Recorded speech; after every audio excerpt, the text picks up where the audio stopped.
Hi అండి. అందరికీ నమస్కారం. ఈరోజు మీకోసం రెండో భార్య పార్ట్ 4. మరి కథలోకి వెళ్తే కార్తిక్ మౌనంగా సోఫాలో కూర్చుని ఉన్నాడు. అతని ముఖంలో ఎలాంటి భావాలు లేవు.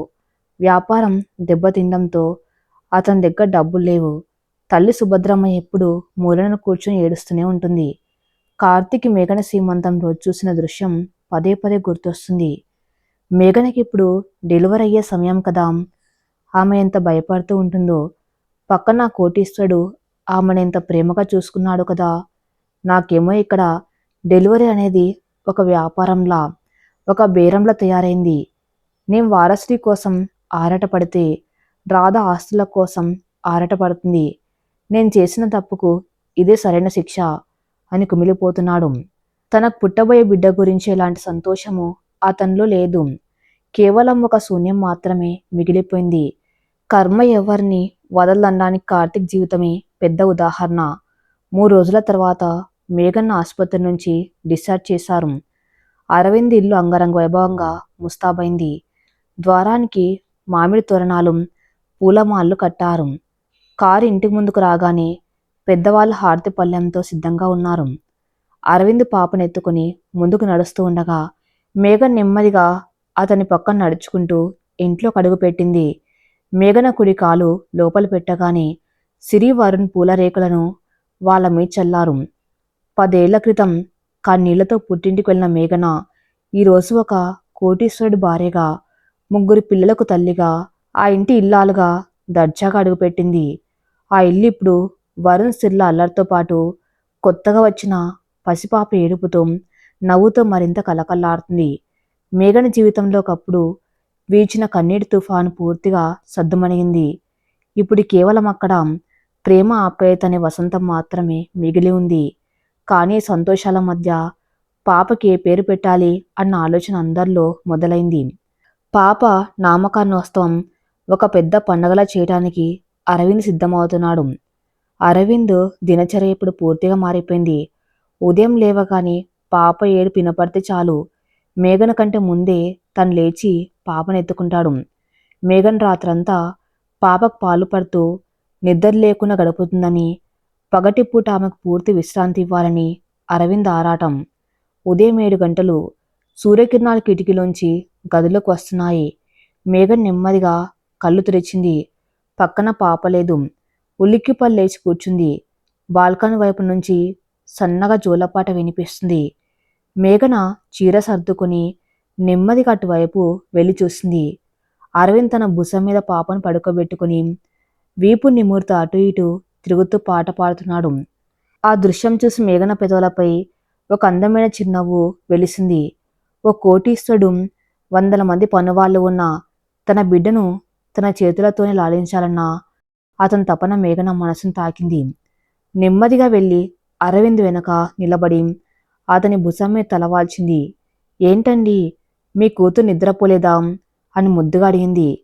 అరవింద్ వెనక్కి తిరిగి, లేచిపోయావా మహారాణి, రాత్రంతా పాలు తాగి తాగి ఇప్పుడే పడుకుంది. నువ్వు అలసిపోయి ఉన్నావని నేనే ఇటు తీసుకువచ్చాను. చూడు, అచ్చం నీలాగే నిద్రపోతుంది అంటూ పాప ముఖాన్ని మేఘనకు చూపించాడు. మేఘన పాప నుదుటి మీద ముద్దు పెట్టి, నా పోలికే కాదు మీ పోలిక కూడా ఉంది. ఆ ముక్కు మీదే. కానీ వరుణ్ సిర్ల కోసం మీరు ఎప్పుడో తండ్రి అయ్యారు కదా. అయినా ఈ పాపను చూసుకునేటప్పుడు మొదటిసారి తండ్రైన వాళ్ళ ఎందుకంత కంగారు పడిపోతారు అని అడిగింది నవ్వుతూ. అరవింద్ ఆమెను ఒక చేత్తో దగ్గరకు తీసుకుని, వరుణ్ సిరి నాకు ప్రాణమే, కానీ ఈ పాప నా ప్రేమకు, నీ ఓపికకు పుట్టిన ఒక మధురమైన జ్ఞాపకం. నిన్ను ఆసుపత్రిలో అంత నొప్పితో చూసినప్పుడు నా ప్రాణం పోయినంత పనైంది. నా ప్రాణాన్ని నిలబెట్టిన ఈ చిట్టి తల్లిని కంటికి రెప్పలా చూసుకోవటం నా బాధ్యత కదా అన్నాడు ఎంతో ఆర్ద్రతతో. ఆ మాటలకు మేఘన గుండె ఉప్పొంగిపోయింది. మీరు నా జీవితంలోకి రావటం నేను చేసుకున్న పుణ్యమండి అని అతని భుజం మీద వాలిపోయింది. మరోవైపు నగరంలోని ఒక కార్పొరేట్ ఆసుపత్రిలో వాతావరణం భయంకరంగా ఉంది. రాధకు నెలలు నిండాయి. డాక్టర్లు నార్మల్ డెలివరీ కోసం ప్రయత్నిద్దామని చెప్పినా రాధ పట్టుబట్టి, నాకు ఆ నొప్పులు భరించే ఓపిక లేదు, నాకు సిజరిన్ చేసేయండి, పైగా ఈరోజే మా పంతులు గారు పెట్టిన మంచి ముహూర్తం, ఈరోజే ఆపరేషన్ చేయండి అని గొడవ చేసింది. కార్తీక్ అప్పు చేసి మరి ఆసుపత్రిలో 5 లక్షలు కట్టాడు. రాధను ఆపరేషన్ థియేటర్లోకి తీసుకెళ్లారు. బయట కార్తీక్ సుభద్రమ్మ కూర్చున్నారు. కార్తీక్ ముఖంలో ఎలాంటి టెన్షన్ కానీ, బిడ్డ వస్తున్నాడన్న ఆనందం కానీ లేవు. ఒక యాంత్రికమైన జీవితాన్ని గడుపుతున్నాడు. గంట తర్వాత డాక్టర్ బయటకొచ్చి కంగ్రాచులేషన్స్, మీకు బాబు పుట్టాడు అని చెప్పారు. కార్తీక్ లోపలికి వెళ్ళాడు. నర్సు ఒక బాబును కార్తీక్ చేతిలో పెట్టింది. ఆ పసివాణ్ణి చూడగానే కార్తీక్ కళ్ళల్లో ఒక్క క్షణం ఆనందం మెరిసింది. 10 ఏళ్లుగా వారసుడి కోసం తప్పించిన అతనికి తన కొడుకుని చేతుల్లోకి తీసుకోగానే తెలియని భావోద్వేగం కలిగింది. నా కొడుకు అనుకుంటే ఆ బాబును ముద్దు పెట్టుకుపోయింది. అంతలో బెడ్ మీద నుంచి రాధ గయ్యమని అరిచింది. ఏమండి, ముందు ఆ బాబును ఆ నర్సుకిచ్చేయండి. నా కడుపు దగ్గర కుట్లు విపరీతంగా లాగుతున్నాయి. నా వల్ల కావట్లేదు. నిన్ను అడిగిన డైమండ్ నెక్లెస్ తెచ్చారా లేదా? నా ఫ్రెండ్స్ అందరికీ నీ ఫోటోలు పెట్టాలి. ముందు అది ఇవ్వండి అని డిమాండ్ చేసింది. కార్తీక్ రక్తం మరిగిపోయింది. ఏంటి రాధా నీ పిచ్చి? ఇప్పుడే పుట్టిన బిడ్డను కనీసం కళ్ళారా చూసుకోకుండా, దగ్గరకు తీసుకోకుండా ఆ నక్లెస్ గొడవ ఏంటి? డాక్టర్ గారు బాబుకు పాలు పట్టమన్నారు. ముందు ఆ పంచూడు అని కోపంగా అన్నాడు. రాధ వెంటనే ముఖం చిట్లించుకుని, నా వల్ల కాదు. ఆపరేషన్ వల్ల నేను అలసిపోయాను. పైగా పాలిస్తే నా ఫిగర్ పాడవుతుంది. ఆ డబ్బా పాలు ఏవో పట్టించండి. నేను మాత్రం ఆ నక్లెస్ రాకుండా బావుని ముట్టుకోను అని కరాఖండిగా చెప్పేసింది. సుభద్రమ్మ అక్కడే ఉండి ఇదంతా వింటుంది. కన్నీళ్లు తుడుచుకుంటూ బయటకు వెళ్ళిపోయింది. కార్తీక్ చేతిలో ఉన్న ఆ పసికందు రాధ అరుపులకు ఉలిక్కిపడి ఏడవటం మొదలుపెట్టాడు. కార్తీక్ ఆ బాబును గుండెలకు హత్తుకుని సముదాయిస్తున్నాడు. అతని కళ్ళ ముందు మేఘన రూపం మెదిలింది. ఒకవేళ మేఘనకు ఈ బిడ్డ పుట్టి ఉంటే తన ప్రాణాలు పణంగా పెట్టి అయినా బిడ్డను కంటికి రెప్పలా కాపాడుకునేది. నొప్పులు వస్తున్నాయని తెలిసినా నార్మల్ డెలివరీ కోసమే ప్రయత్నించేది. బిడ్డను తన గుండెల మీద వేసుకుని అమృతం లాంటి పాలు పట్టేది.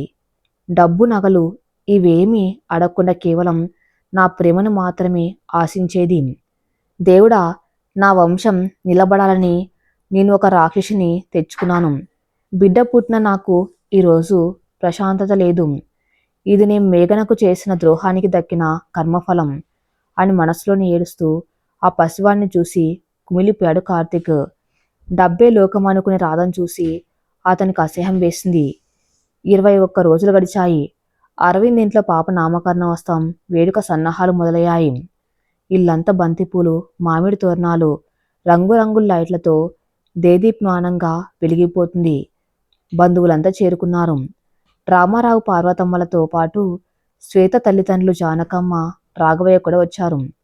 హాల్ మధ్యలో ఒక అందమైన ఎత్తైన పట్టు ఉయ్యాలను ఏర్పాటు చేశారు. ఆ ఉయ్యాల నిండా గులాబీ పూల రేకులను పరిచారు. మేఘన ఎర్రటి కాంచీపురం పట్టుచీరలు, మెడలో అరవింద్ కొనించిన కాసుల పేరు, పాపకు సరిపడా పసిడి నగలతో ముస్తాబైంది. పాపకు కూడా ఒక చిన్న పట్టులంగా, కాలికి వెండి మూవల పట్టీలు వేశారు. ఆ పసిదాన్ని ముఖం నవ్వులతో వెలిగిపోతుంది. వరుణ్, శ్రీ అయితే పాపకి ఏం పేరు పెడతారో అని ఒకటే సందడి చేస్తున్నారు. పురోహితుడు వచ్చి పూజ కార్యక్రమాలు ప్రారంభించాడు. అరవింద్, మేఘన ఇద్దరు దేవుడి ముందు కూర్చుని శాస్త్రోక్తంగా పూజలు చేశారు. ఆ తర్వాత పాపను మేఘన చేతుల్లోకి ఇచ్చారు. పసుపుతో అలంకరించిన ఒక పెద్ద బియ్యం పళ్ళెంలో పాప పేరును ముందుగా రాయాలని పురోహితుడు సూచించాడు. అరవింద్ నవ్వుతూ మేఘన వైపు చూసి, మేఘన, ఈ పాప పేరు నువ్వే నిర్ణయించాలి. ఈ బిడ్డ మీద పూర్తి హక్కు నీదే. నువ్వే పేరు రాసినా నాకు సంతోషమే అని చెప్పాడు. అందరూ ఆసక్తిగా మేఘన వైపు చూస్తున్నారు. మేఘన్ తల్లిదండ్రులు తమ కూతురు ఒక మంచి దేవుడి పేరు పెడుతుందని ఆశిస్తున్నారు. మేఘన పాపను నెమ్మదిగా తన ఒళ్ళో ఉంచుకుని కుడి చేతి చూపుడు వేలుతో బియ్యం మీద అక్షరాలు రాయటం ప్రారంభించింది. మేఘన బియ్యం మీద పేరు రాసిన తర్వాత అరవింద్ చూసి ఒక్కసారిగా స్థానువుగా నిలబడిపోయాడు. అతని కళ్ళల్లో ఆశ్చర్యం, గౌరవం, ఎనలేని ప్రేమ అన్నీ ఒక్కసారిగా ఉప్పొంగాయి. పక్కనే ఉన్న జానకమ్మ ఆ పేరు చూసి 2 చేతులతో ముఖం కప్పుకొని బోర్న ఏడ్చేసింది. రాఘవయ్య గారు కూడా కన్నీళ్లు తుడుచుకున్నారు. మేఘన బియ్యం మీద రాసిన పేరు శ్వేత వసంతి.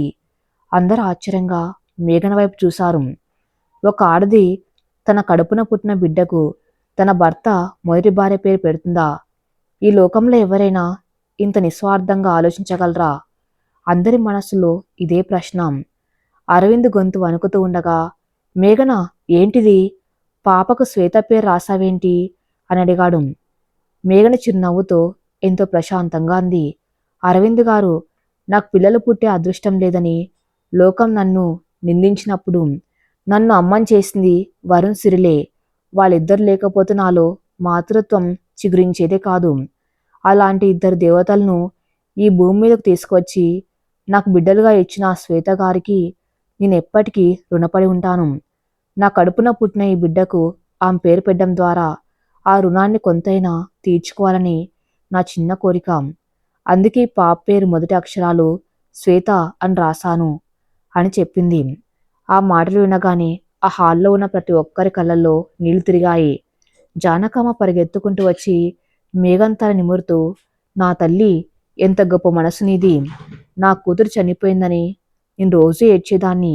కానీ ఈరోజు నా కూతుర్ని మళ్ళీ నా చేతుల్లోకి తెచ్చావు. నువ్వు మనిషివి కాదమ్మా, సాక్షాత్తు దేవతవి. ఈ ఇంట్లో శ్వేత స్థానాన్ని నువ్వు భర్తీ చేయటమే కాకుండా ఆమె పేరును నిలబెట్టావు అంటూ మేఘన కాళ్లకు నమస్కరించబోయింది. మేఘన వెంటనే ఆవిడ ఆపి గుండెలకు హత్తుకుంది. అలా అనకండి అత్తయ్య, నేను మీ కూతుర్ని. ఈ ఇంట్లో వరుణ్ సిరి, ఈ పాప ముగ్గురు సమానమే. అందుకే నా మొదటి అడుగు శ్వేతగారితో మొదలవ్వాలి అని అంది. మరి వసంత అని ఎందుకు కలిపావు మేఘన అని అడిగాడు రామారావు గారు కన్నీళ్లు తుడుచుకుంటూ. మేఘన అరవింద్ వైపు ఎంతో ప్రేమగా చూస్తూ, నన్ను ఒక గొడ్రాలుగా ఇంటి నుంచి గెంటేసినప్పుడు నా జీవితం అంతమైపోయిందనుకున్నాను. కానీ నా జీవితంలోకి ఆయన రావటం వల్ల నా కన్నీళ్ళన్నీ కరిగిపోయి మళ్ళీ వసంతం వచ్చింది. ఆయన నా బ్రతుక్కు ఇచ్చిన ఈ వసంతమే ఈరోజు పాప రూపంలో పుట్టింది. అందుకే శ్వేతగారి పేరుకి మా ప్రేమకు గుర్తుగా వసంతి అని జోడించాను. నా కూతురి పూర్తి పేరు శ్వేత వసంతి అని గర్వంగా చెప్పింది. అరవింద్ తన్ను తాను ఆపుకోలేక అందరి ముందే మేఘను గట్టిగా కౌగిలించుకున్నాడు. అతని కళ్ళెంబడి ఆనంద బాష్పాలు వరదల పారుతున్నాయి. నువ్వు నిజంగా దేవతవు మేఘన. నా జీవితంలో నిన్ను భార్యగా పొందడం నేను చేసుకున్న అదృష్టం అని అన్నాడు. పురోహితుడు మంత్రాలు చదువుతూ ఉండగా మేఘన పాప చెవులో శ్వేత వసంతి అని 3 సార్లు ఎంతో మధురంగా పిలిచింది. ఆ తర్వాత పాపను ఆ అందమైన పట్టు ఊయల్లో పడుకోబెట్టి ముత్తైదువులంతా కలిసి లాలిపాట పాడారు. వరుణ్ సిరి ఆ ఉయ్యలను నెమ్మదిగా ఊపుతూ చెల్లి వసంతి అని పిలుస్తూ ఉంటే ఆ ఇల్లంతా సంతోషంతో నిండిపోయింది. ఆ రోజు ఆ బారసాల వేడుకకు వచ్చిన ప్రతి ఒక్కరూ మేఘన గొప్పదనాన్ని, ఆమె ప్రేమను 1000 నోళ్ళ పొగుడుతూ వెళ్లారు. రాత్రి 10 గంటలు దాటింది. బంధువులంతా వెళ్ళిపోయారు. ఇల్లంతా ప్రశాంతంగా ఉంది. పాప ఉయ్యాల్లో హాయిగా నిద్రపోతుంది. పగటిపూట హడావిడి వల్ల మేఘన బాగా అలసిపోయి బాల్కాన్లోని కుర్చీలో కూర్చుని కళ్ళు మూసుకొని విశ్రాంతి తీసుకుంటుంది. అరవింద్ నెమ్మదిగా బాల్కన్లోకి వచ్చాడు. అతని చేతిలో ఒక చిన్న వెండి గిన్నెలో పాలు ఉన్నాయి. మేఘన పక్కన మోకాళ్ళ మీద కూర్చున్నాడు. అతని అలికిడికి మేఘన కళ్ళు తెరిచింది. ఏంటండి, మీకెన్నిసార్లు చెప్పాలి నా కాళ్ళ దగ్గర కూర్చోవద్దని అని కంగారుగా కుర్చీలోంచి లేవబోయింది. అరవింద్ ఆమెను ఆపి ఆమె 2 చేతులను తన చేతుల్లోకి తీసుకున్నాడు.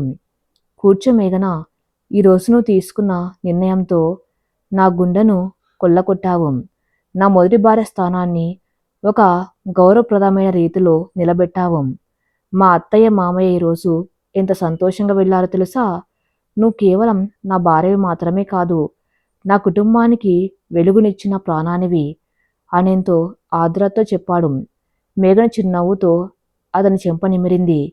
గతం అనేది చెరిపేస్తే పోయేది కాదు అరవింద్ గారు. దాన్ని గౌరవిస్తేనే వర్తమానం ఆనందంగా ఉంటుంది. మీరు నన్ను అర్థం చేసుకున్నారు కాబట్టి నేనింత స్వేచ్ఛగా ఆ నిర్ణయం తీసుకోగలిగాను.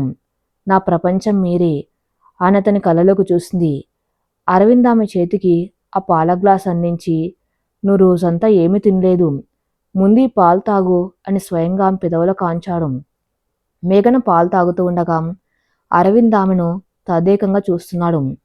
వెన్నెల వెలుతురులో ఆ ఎర్రటి పట్టుచీరలో ఆ ముఖం మరింత కాంతివంతంగా మెరిసిపోతుంది. ఆమెలో ఉన్న మాతృత్వం, కల్మషం లేని ప్రేమ అరవింద్ను మరింత ఆకర్షిస్తున్నాయి. పాలు తాగిన తర్వాత అరవింద్ ఆమె నెమ్మదిగా తన చేతుల్లోకి తీసుకుని బాల్కన్లోనే గుండెలకు హత్తుకున్నాడు. ఆ రాత్రి చల్లటి గాలి, ఆకాశంలో మెరుస్తున్న నక్షత్రాలు వారి పవిత్రమైన బంధానికి సాక్ష్యంగా నిలిచాయి. ఇన్ని రోజులు పాపరాక కోసం ఎదురుచూసిన భార్యాభర్తలు ఇప్పుడు తమ జీవితంలో ఏర్పడిన ఈ పరిపూర్ణమైన వసంతాన్ని ఆస్వాదిస్తున్నారు. మరోవైపు కార్తీక్ ఇంట్లో అదే రాత్రి రాధ విసుక్కుంటూ బాబుకు పాలు పట్టలేక ఆ పసివాడి ఏడుపును పట్టించుకోకుండా ఫోన్లో వీడియోలు చూసుకుంటూ గడుపుతుంది. కార్తీక్ ఆ పసివాడి ఏడుపును ఆపడానికి నాన్న తంటాలు పడుతూ నిద్రలేని రాత్రులు గడుపుతున్నాడు. ఒక తప్పు నిర్ణయం జీవితాన్ని ఎలా నాశనం చేస్తుందో కార్తీక్ అనుభవిస్తూ ఉంటే, ఒక సరైన నిర్ణయం జీవితాన్ని ఎంత అద్భుతంగా మారుస్తుందో అరవింద్ అనుభవిస్తున్నాడు. కాలం కంటికి కనిపించని ఒక మహాప్రవాహం. అందులో ఎన్ని కన్నీళ్ళైనా, ఎన్ని సంతోషాలైనా కొట్టుకుపోవాల్సింది. ఆ ప్రవాహంలోనే 5 ఏళ్ళు ఇట్టే గడిచిపోయాయి. మేఘన అరవింద్ల జీవితంలో ఆనందం ఇప్పుడు ఒక పెద్ద వటవృక్షంలో ఎదిగింది. 3 పిల్లల అల్లరితో ఆ ఇల్లు ఎప్పుడూ ఒక పండగ వాతావరణాన్ని తలపిస్తూ ఉంటుంది. వరుణ్ ఇప్పుడు 12 ఏళ్ల కుర్రాడు. వయసులో చిన్నవాడినా తన చెల్లెళ్ళు అంటే వాడికి ప్రాణం. 10 ఏళ్ల సిరి అచ్చం తన తల్లి మేఘనలాగే ఇంటి పనుల్లో సాయం చేస్తూ, అల్లరి చేస్తూ తిరుగుతుంది. ఇక చిన్నారి శ్వేత వసంతికి ఇప్పుడు 5 ఏళ్ళు. అచ్చం మేఘన పోలికలతో, అరవింద్ ముక్కు తీరుతో ఎంతో ముద్దుగా ఉంటుంది. ఇల్లంతా గలగల మాట్లాడుతూ తిరిగే వసంతి ఆ కుటుంబానికి ఒక చిన్నారి దేవత. అరవింద్ వ్యాపారం ఎంత వృద్ధి చెందింది. కానీ అతను వ్యాపారానికి ఇచ్చే సమయం కంటే కుటుంబానికి ఇచ్చే సమయమే ఎక్కువ. మేఘన్ అంటే అతనికి ప్రాణం. 5 ఏళ్లు గడిచిన వాళ్ళ మధ్య ఉన్న ప్రేమ ఏమాత్రం తగ్గలేదు. పైగా మరింత బలపడింది. మేఘన ఆ ఇంటికి యజమానురాలుగా, ఒక అద్భుతమైన తల్లిగా తన బాధ్యతను ఎంతో సమర్థవంతంగా నిర్వర్తిస్తుంది. విశేషం ఏమిటంటే మేఘన్ తన సొంత కూతురు వసంతి కంటే వరుణ్ సిడ్లని ఎక్కువగా గారాబం చేస్తుంది. వసంతి ఏదైనా తప్పు చేస్తే మందలించే మేఘన వరుణ్ సిడ్లు ఏదడిగినా కాదనకుండా ఇస్తుంది. సవత్తల్లి అనే పదం ఆమె డిక్షనరీలోనే లేదు. ఈ విషయం చూసి అరవింద్ ప్రతిరోజు మేఘన మనసును ఆరాధిస్తూనే ఉంటాడు. చీకటి గదిలో కార్తీక్ మాతృత్వానికి నోచుకొని పసివాడు మరోవైపు. కార్తీక్ జీవితం ఒక శాపగ్రస్తమైన ఎడార్లా మారిపోయింది. రాధ కడుపున పుట్టిన బాబు పేరు రాహుల్. వాడికి కూడా ఇప్పుడు 5 ఏళ్ళు. కానీ ఆ పసివాడికి అమ్మ అంటే ఎవరో తెలియదు. రాధ ఎప్పుడు తన కిట్టి పార్టీలు, షాపింగ్లు, బ్యూటీ పార్లర్ల చుట్టూనే తిరుగుతూ ఉంటుంది. ఇంట్లో వంట చేయడానికి, బాబుని చూసుకోవడానికి 2 పనివాళ్ళని పెట్టింది. రాహుల్ ఏడ్చినా, కింద పన్నా ఆ పనివాళ్లే వాడిని సముదాయిస్తారు. రాధ కనీసం వాడిని దగ్గరకు తీసుకుని ముద్దు పెట్టుకున్న రోజు లేదు.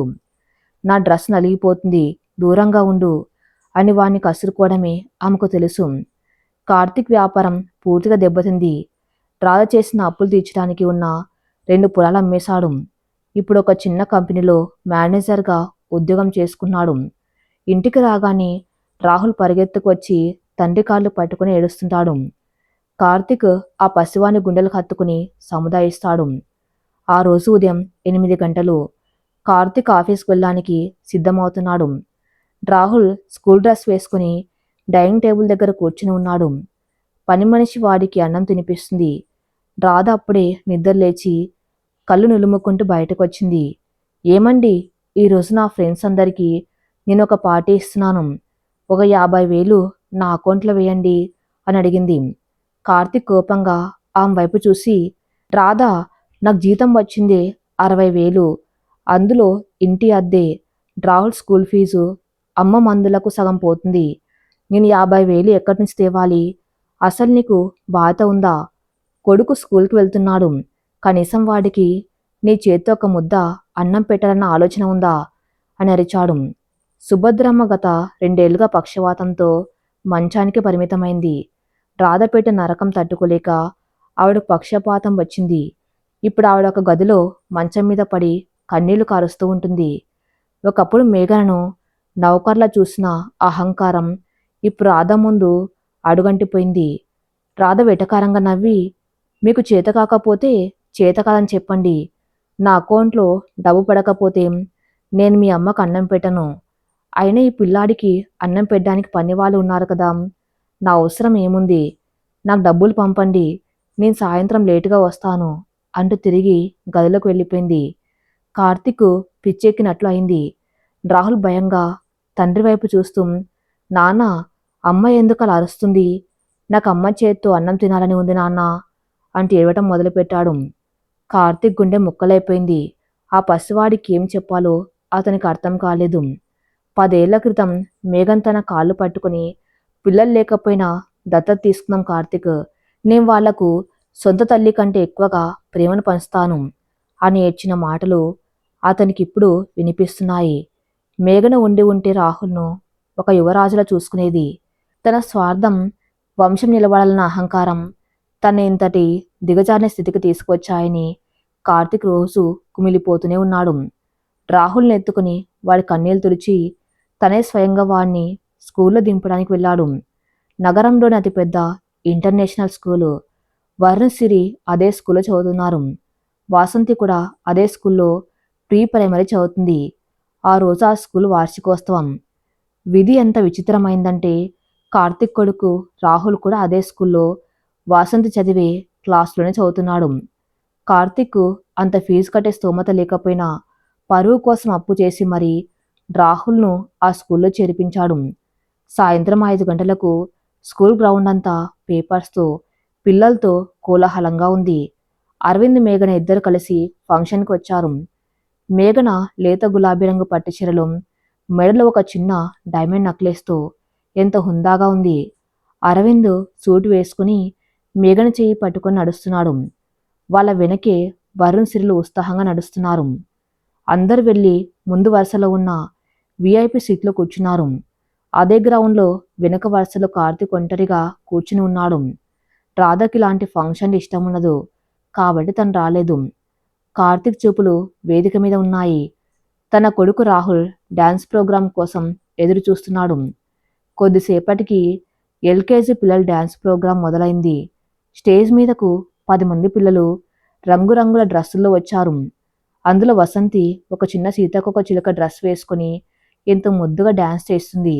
ఆమె కొద్ది దూరంలో రాహుల్ కృష్ణుడి వేషంలో నిలబడి ఉన్నాడు. మ్యూజిక్ స్టార్ట్ అవ్వగానే పిల్లలందరూ ఎవరికి వచ్చినట్టు వాళ్ళు డాన్స్ చేస్తున్నారు. వసంతి డాన్స్ చేస్తూనే మధ్య మధ్యలో కింద కూర్చున్న మేఘన, అరవిందుల వైపు చూస్తూ చిరునవ్వులు చిందిస్తుంది. మేఘన ఆనందంతో చప్పట్లు కొడుతూ ఫ్లయింగ్ కిస్సులు ఇస్తుంది. అరవింద్ తన ఫోన్లో ఆ క్షణాలను వీడియో తీసుకున్నాడు. వరుణ్, సిర్లు కమాన్ వసంతి అంటూ అరుస్తున్నారు. ఆ దృశ్యం చూస్తుంటే ఒక పరిపూర్ణమైన కుటుంబం ఎంత అందంగా ఉంటుందో అర్థమవుతుంది. కానీ స్టేజ్ మీద ఉన్న రాహుల్ పరిస్థితి వేరు. వాడు డాన్స్ చేస్తూనే ప్రేక్షకుల్లో తన తల్లిదండ్రుల కోసం వెతుకుతున్నాడు. వెనుక వరుసలో ఉన్న కార్తీక్ వాడికి కనిపించలేదు. రాధ రాలేదు. అందరి పిల్లల పేరెంట్స్ ముందు కూర్చుని చప్పట్లు కొడుతూ ఉంటే తన అమ్మ నాన్న కనిపించకపోవడంతో రాహుల్ ముఖం వాడిపోయింది. కళ్ళల్లో నీళ్లు తిరుగుతూ ఉండగా డాన్స్ ఆపేసి అలాగే నిలబడిపోయాడు. వెనక వరుసలో ఇది గమనించిన కార్తీక్ గుండె తరుక్కపోయింది. తను ముందుకెళ్ళి కొడుకును ప్రోత్సహిద్దామనుకున్నాడు. కానీ అంతలోనే ప్రోగ్రాం ముగిసిపోయింది. పిల్లలందరూ స్టేజ్ దిగి కిందకు వస్తున్నారు. స్టేజ్ దిగ్గానే వసంతి పరిగెత్తుకుంటూ వచ్చి మేఘన ఒళ్ళో వాలిపోయింది. అమ్మా, నేను బాగా డాన్స్ చేశానా అని అడిగింది ముద్దుగా. మేఘన ఆ చిన్నారిని గుండెలకు హత్తుకుని, చాలా బాగా చేశావు నా తల్లి, నువ్వే అందరికంటే సూపర్ అంటూ బుగ్గల మీద ముద్దుల వర్షం కురిపించింది. అరవింద్ వసంతిని ఎత్తుకుని గాల్లోకి ఎగిరేశాడు. అదే సమయంలో స్టేజ్ దిగి వస్తున్న రాహుల్ వసంతిని వాళ్ళ అమ్మ అంత ప్రేమగా ముద్దు పెట్టుకోవడం చూసి అలాగే ఆగిపోయాడు. వాడి పసి మనసుకు ఆ ప్రేమ ఏంటో తెలియదు. కానీ అలాంటి ప్రేమ తనకు కావాలని మాత్రం బలంగా అనిపిస్తుంది. వాడి కళ్ళల్లో నీళ్లు నిండిపోయాయి. ఏడుస్తూ వెనక్కి తిరిగే క్రమంలో రాహుల్ కాలు జారి కింద పడిపోయాడు. కింద ఉన్న రాయి తగిలి వాడి మోకాలకు చిన్న గాయమై రక్తం వస్తుంది. అమ్మా అని గట్టిగా ఏడ్చారు రాహుల్. ఆ శబ్దం వినగానే వసంత్తో ఆడుకున్న మేఘన ఉలిక్కిపడి అటు చూసింది. ఒక పసివాడు కింద పడి ఏడుస్తున్నాడు. చుట్టుపక్కల పేరెంట్స్ ఎవరు గమనించలేదు. మేఘన్లోని మాతృత్వం వెంటనే మేల్కొంది. పట్టుచీర కట్టుకున్న ధ్యాస కూడా లేకుండా వెంటనే పరిగెత్తుకు వెళ్ళి రాహుల్ను తన 2 చేతులతో పైకి లేపింది. ఏమైంది కన్నా? ఎక్కడ దెబ్బ తగిలింది? భయపడకు, అమ్మ ఉన్నాను కదా. ఆ పసివాడి మోకాలికి అంటుకున్న రక్తాన్ని తన చీర కొంగుతో తుడిచింది. రాహుల్ ఆశ్చర్యంగా మేఘన్ వైపు చూశాడు. ఆ సర్వం, ఆ ఆప్యాయత వాడికి ఎంతో కొత్తగా అనిపించాయి. వాళ్ళమ్మ రాధ ఎప్పుడు వాణ్ణి అలా పట్టుకోలేదు. వాడి కన్నీళ్లు తుడవలేదు. మేఘన్ కళ్ళల్లో ఉన్న వాత్సల్యం చూసి రాహుల్ ఏడుపు ఆపేసి ఆమెనే చూస్తున్నాడు. మేఘన వాణ్ణి తన భుజం మీద వేసుకుని వీపు నిమురుతూ, కృష్ణుడు ఎంత ధైర్యంగా ఉంటాడో తెలుసా? అసలు ఏడవకూడదు. చూడు, రక్తం ఆగిపోయింది. మీ అమ్మ నాన్న ఎక్కడ నాన్న అనేంత ప్రేమగా అడిగింది. రాహుల్ ఏం మాట్లాడకుండా మేఘన మెడను 2 చేతులతో గట్టిగా పట్టుకుని ఆ భుజం మీద తల వాల్చేశాడు. వాడికి ఆ స్పర్శ నుంచి దూరం కావాలని అనిపించడం లేదు. ఆ తల్లి ప్రేమలోని వెచ్చదనం వాడికెంతో హాయినిచ్చింది. ఇదంతా కొద్ది దూరంలో నిలబడి చూస్తున్న కార్తీక్ పరిస్థితి వర్ణాతీతం.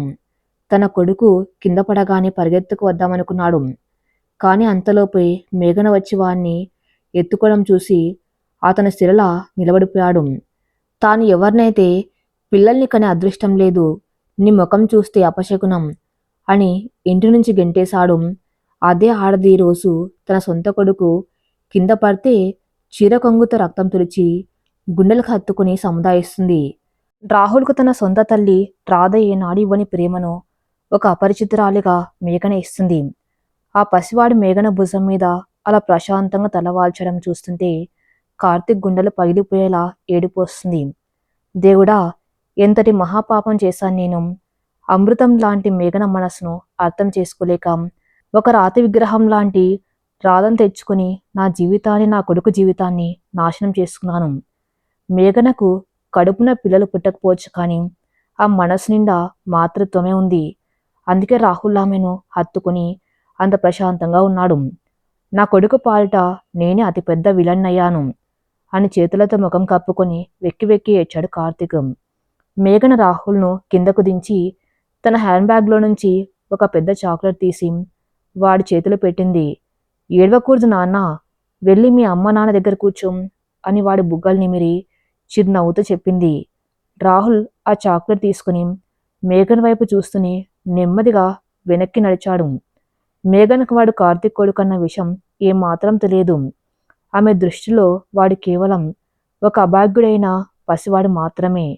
అరవింద్ మేఘన్ దగ్గరకు వచ్చి, ఏమైంది మేఘన, ఆ బాబు ఎవరు అని అడిగాడు. మేఘన్ నవ్వి, ఎవరో పాపం కాలు జారి కింద పడ్డాడండి. వాళ్ళ పేరెంట్స్ ఎక్కడున్నారో కనిపించలేదు. పసివాడు ఏడుస్తూ ఉంటే చూసి తట్టుకోలేకపోయాను. ఇప్పుడు బానే ఉన్నాడు అంది తన చీరను సర్దుకుంటూ. అరవింద్ ఆమెను గర్వంగా చూస్తూ, నీ మనసు చాలా గొప్పది మేఘనా. నీ మాతృత్వం ముందు ఈ ప్రపంచంలో ఏది సాటిరాదు. పద, ఈరోజు వసంతి పర్ఫార్మెన్స్ అందరగొట్టింది కాబట్టి మనమందరం బయట డిన్నర్ చేసి ఇంటికి వెళ్దాం అని ఆమె చెయ్యి పట్టుకుని నడిచాడు. కార్తీక్ ఒక చెట్టు చాటు నిలబడి ఇదంతా చూస్తున్నాడు. మేఘన్ నవ్వుతూ తన భర్తతో కలిసి కారు ఎక్కి వెళ్ళిపోవటం చూస్తుంటే తను పోగొట్టుకున్న స్వర్గం అతన్ని వెక్కిరిస్తున్నట్టు అనిపించింది. నెమ్మదిగా రాహుల్ దగ్గరకు వెళ్ళాడు కార్తీక్. రాహుల్ చేతిలో ఉన్న చాక్లెట్ని చూస్తూ, నాన్న, ఆ ఆంటీ చాలా మంచిది. అమ్మ నన్ను ఎప్పుడు అలా పట్టుకోలేదు. రేపు కూడా ఆ ఆంటీ వస్తుందా నాన్న అని అడిగాడు పసిగలంతో. కార్తీక్ కొడుకును గట్టిగా కౌగిలించుకుని బోర్న ఏడ్చేశాడు. రాదురా కన్నా, ఆ ఆంటీ ఒక దేవత. నేను చేసిన పాపం వల్ల ఆ దేవత మనకు దూరమైపోయింది. నన్ను క్షమించురా అని కన్నీళ్లతో కొడుకు మోకాలికైన గాయాన్ని ముద్దు పెట్టుకున్నాడు. ఆ రోజు రాత్రి కార్తీక్ జీవితంలో అత్యంత నరకప్రాయణమైన రాత్రిగా మిగిలిపోయింది. కర్మ ఒక మనిషిని ఎంతలా కుంగదీస్తుందో కార్తీక్ అనుభవిస్తున్నాడు. బయట డిన్నర్ ముగించుకుని అరవింద్ కుటుంబం ఇంటికి చేరుకుంది. పిల్లలు ముగ్గురు తమ గదిలో నిద్రపోయారు. మేఘన వసంతికి దుస్తులు మార్చి పడుకోబెట్టి తన గదిలోకి వచ్చింది. అరవింద్ బాల్కాన్లో చల్లటి గాలిని ఆస్వాదిస్తూ నిలబడి ఉన్నాడు. మేఘన వెళ్ళి అతని వెనక నుంచి 2 చేతులతో హత్తుకుంది. ఏం ఆలోచిస్తున్నారు అరవింద్ గారు అని అడిగింది. అరవింద్ నవ్వుతూ ఆమె వైపు తిరిగి, నీ గురించి ఆలోచిస్తున్నాను మేఘన. స్కూల్ గ్రౌండ్లో ఎవరో పిల్లాడి కింద పడితే నీ పట్టుచీర పాడవుతుందన్న ధ్యాసకు లేకుండా వెళ్ళి వారి రక్తం తుడిచావు. నీలో ఉన్న ఆ స్వచ్ఛమైన ప్రేమే నన్ను ప్రతిరోజు నీకు బానిసని చేస్తుంది అన్నడమ కళ్ళలోకి చూస్తూ. మేఘన అతని గుండెల మీద తలవాల్చి, ఒక ఆడదానికి మాతృత్వం అనేది కడుపులో నుంచి పుట్టదండి, మనసులో నుంచి పుడుతుంది. పసివాడు ఏడుస్తూ ఉంటే చూసి తట్టుకునే గుండె ఏ తల్లికి ఉండదు. అయినా నాలో ఆ ప్రేమను బతికించింది మీరే. మీరిచ్చిన ఈ ప్రశాంతతే నన్నింతలా మార్చింది అంది ఎంతో ప్రేమగా. అరవింద్ ఆమెను ఎత్తుకుని నెమ్మదిగా మంచం వైపు తీసుకెళ్లాడు. నేను ఒక ప్రశాంతమైన జీవితాన్ని ఇస్తే నువ్వు నా ఇల్లుని స్వర్గంలో మార్చావు. నా జీవితానికి అర్థం చెప్పిన దేవతవు నువ్వు అంటూ ఆమె నుదుటి మీద, బుగ్గ మీద సున్నితంగా ముద్దులు పెట్టాడు. ఆ చల్లటి రాత్రి వారి పవిత్రమైన దాంపత్యానికి మురిపంగా సాక్ష్యంగా నిలిచింది. ఒకరి కోసం ఒకరు పుట్టిన ఆ జంట మధ్య ప్రేమ మరింత మధురంగా మారింది. మేఘన అరవిందుల వివాహం జరిగి అప్పుడే 7 ఏళ్లు పూర్తయ్యాయి. ఒకప్పుడు వరుణ్, సిర్లు చిన్నపిల్లలు. ఇప్పుడు వరుణ్ 14 ఏళ్ల టీనేజర్, సిరి 12 ఏళ్ల అందమైన అల్లరిపిల్ల. చిన్నారి వసంత్కి ఇప్పుడు 5 ఏళ్లు. ముగ్గురు పిల్లలతో ఆ ఇల్లు ఒక నందనవనంలా మారిపోయింది. వరుణ్కి ఇప్పుడు లోకమేంటో తెలిసే వయసు వచ్చింది. తన స్నేహితుల ఇళ్లల్లో వాళ్ళ తల్లులు ఎలా ఉంటారో వరుణ్ గమనిస్తూనే ఉంటాడు. కాని వాటన్నిటికంటే తన తల్లి మేఘన ఎంతో ప్రత్యేకమని వాడికి తెలుసు. మేఘన వసంత్ని ఎంత ప్రేమిస్తుందో అంతకు 100 రెట్లు ఎక్కువగా వరుణ్ సిర్లను ప్రేమిస్తుంది. మీరు నా తొలి అదృష్టంరా నాన్న అని వాళ్ళను గుండెలకు హత్తుకుంటుంది. ఈ 7 ఏళ్లలో మేఘన ఏనాడు వాళ్లపై కోపగించుకున్నది లేదు. వాళ్లకు తన కన్నతల్లి శ్వేత లేదన్న లోటును ఏ క్షణము రానివ్వలేదు. ఆ ప్రేమ వరుణ్ మనసులో మేఘనను ఒక దేవత స్థాయికి చేర్చింది. ఆ రోజు ఆదివారం ఉదయం. మేఘన దేవుడి గదిలో పూజ చేసుకుంటుంది. హాల్లో వరుణ్, సిరి, అరవింద్ ముగ్గురు గుండ్రంగా కూర్చుని చాలా సీరియస్గా గుసగుసలాడుకున్నారు. నాన్న, రేపు అమ్మ వెడ్డింగ్ యానివర్సరీ. ఈసారి మనం అమ్మకు ఒక పెద్ద సర్ప్రైజ్ ఇవ్వాలి. ప్రతిసారి నువ్వేదో గిఫ్ట్ ఇస్తావు, అమ్మ కన్నీళ్లు పెట్టుకుంటుంది. కానీ ఈసారి నేను, సిరి ప్లాన్ చేస్తాం. అమ్మకి రోజు లైఫ్ లాంగ్ గుర్తుండిపోవాలి అన్నాడు వరుణ్ చాలా ఉత్సాహంగా. అరవింద్ నవ్వుతూ వరుణ్ భుజం తట్టి, సరేరా నాన్న, మీ అమ్మ సంతోషమే నాకు కావాల్సింది. మరి మీ ప్లాన్ ఏంటి చెప్పండి, నేను దానికి ఫైనాన్స్ చేస్తాను అని అన్నాడు. వద్దు నాన్న, నేను నా పాకెట్ మనీ దాచుకున్నాను. సిరి కూడా తన పిగ్గీ బ్యాంక్ పగలగొట్టింది. మా డబ్బులతోనే అమ్మకు గిఫ్ట్ కొంటాం. నువ్వు రేపు సాయంత్రం అమ్మకు ఏమీ చెప్పకుండా కళ్ళు మూసి నేను చెప్పిన ప్లేస్కి తీసుకురావాలి. డెకరేషన్, గిఫ్ట్ అన్నీ మేము చూసుకుంటాం అంది సిరి కళ్ళు పెద్దవి చేస్తూ. పిల్లలిద్దరూ తమ తల్లి కోసం పడుతున్న ఆరాటం చూసి అరవింద్ మనసు ఆనందంతో ఉప్పొంగిపోయింది. సొంత రక్తం పంచుకు పుట్టకపోయినా ఈ పిల్లలు మేఘన్ని ఎంతగా ఆరాధిస్తున్నారో కదా అనుకుని సరేనని మాట ఇచ్చాడు. ఇంతలో మేఘన అటుగా రావటంతో ముగ్గురు ఏం మాట్లాడినట్టు ఎవరి పనుల్లో వాళ్ళు పడిపోయారు. ఒకవైపు మేఘన ఇంట్లో ప్రేమ ఉప్పొంగుతూ ఉంటే మరోవైపు కార్తీక్ ఇంట్లో అహంకారం కట్టలు తెంచుకుంటుంది. రాధ ప్రవర్తన రోజు రోజుకు హద్దులు మీరుతుంది. కార్తీక్ సంపాదన మాత్రం చాలకపోవటంతో రాధ ఇంట్లో రోజు యుద్ధమే చేస్తుంది. ఆదివారం మధ్యాహ్నం కార్తీక్ కొడుకు రాహుల్కు స్వయంగా అన్నం తినిపిస్తున్నాడు. రాధ గదిలో నుంచి తన సూట్ కేస్ అన్ని హాల్లోకి ఈడ్చుకుంటూ వచ్చింది. ఆమె చేతిలో రాహుల్ పాస్పోర్టు, కొన్ని డాక్యుమెంట్స్ ఉన్నాయి. కార్తీక్ ఉలిక్కి పల్లేచాడు. ఏంటి రాధ ఇదంతా? ఎక్కడికి బయలుదేరావు అని కంగారుగా అడిగాడు. రాధ కోపంగా, నరకం, ఈ ఇంట్లో ఉంటే నాకు నరకంలా ఉంది. నా ఫ్రెండ్స్ అందరూ ఫారిన్ ట్రిప్స్ వేస్తూ ఉంటే నీ మాత్రం మీ ముఖం చూసుకుంటూ ఈ పాడుబన్న ఇంట్లో పడి ఏడవాలా? నాకు విడాకులు కావాలి. నేను మా పుట్టింటికి వెళ్ళిపోతున్నాను. మా నాన్న నాకు వేరే సంబంధం చూశాడు. ఆ అబ్బాయి అమెరికాలో సాఫ్ట్వేర్ ఇంజనీర్. నేను వాణ్ణి పెళ్లి చేసుకుని వెళ్ళిపోతున్నాను అని బాంబు పేల్చింది. కార్తీక్ గుండె ఆగినంత పనింది. ఏం మాట్లాడుతున్నావు రాధా? నీకు బుద్ధి ఉందా? అసలు నువ్వు ఒక తల్లివేనా? 5 ఏళ్ల పసివాడు రాహుల్ని వదిలేసి వేరే పెళ్లి చేసుకుంటావా? వాడి భవిష్యత్తు ఏంటి అని అరిచాడు. రాధ వెటకారంగా నవ్వి, వాడి భవిష్యత్తు నాకు అనవసరం. వాడు మీ కొడుకు. మీరే పెంచుకోండి. నాకు నా లైఫ్ ముఖ్యం. అయినా మీరు నాకేం సుఖం ఇచ్చారని నేను మీతో ఉండాలి? మీ ముసలి తల్లికి సేవలు చేస్తూ నా యవ్వనాన్ని నాశనం చేసుకోలేను. రేపు ఉదయం నా లాయర్ మీకు విడాకులు నోటీసులు పంపుతారు. సంతకం చేసేయండి. లేదంటే మీ మీద గృహహింస కేసు పెడతాను అంటూ ఏమాత్రం కనికరం లేకుండా గడప దాటి బయటకు వెళ్ళిపోయింది. కార్తీక్ కళ్ళ ముందు లోకమంతా చీకటి కమ్మేసింది. తన స్వార్థం కోసం ఒక అమాయకురాలి జీవితాన్ని నాశనం చేశాడు. ఆ కర్మ ఇప్పుడు తన దాకా వచ్చింది. తను వదిలేసిన మేఘన తన బిడ్డల కోసం ప్రాణం ఇస్తుంది. కాని తను తెచ్చుకున్న రాధ సొంత కొడుకును అనాథను చేసి విడాకులిచ్చి వెళ్ళిపోయింది. రాహుల్ భయంతో తండ్రి కాళ్ళు పట్టుకుని ఏడుస్తున్నాడు. కార్తీక్ ఆ పశువాన్ని హత్తుకుని గుండెలు పగిలేలా రోధించాడు. కర్మ సిద్ధాంతం తనకిచ్చిన అతిపెద్ద శిక్ష అది. మరి తర్వాత ఏం జరగబోతుందో? కార్తీక్ రాధని ఎలా అడ్డుకుంటాడు? రాధ నిజంగానే కార్తీక్ విడాకులు ఇచ్చేస్తుందా? నెక్స్ట్ పార్ట్లో చూద్దాం. నెక్స్ట్ పార్ట్ కోసం నా ఛానల్ని ఫాలో అవుతూ రండి. Thank you for listening.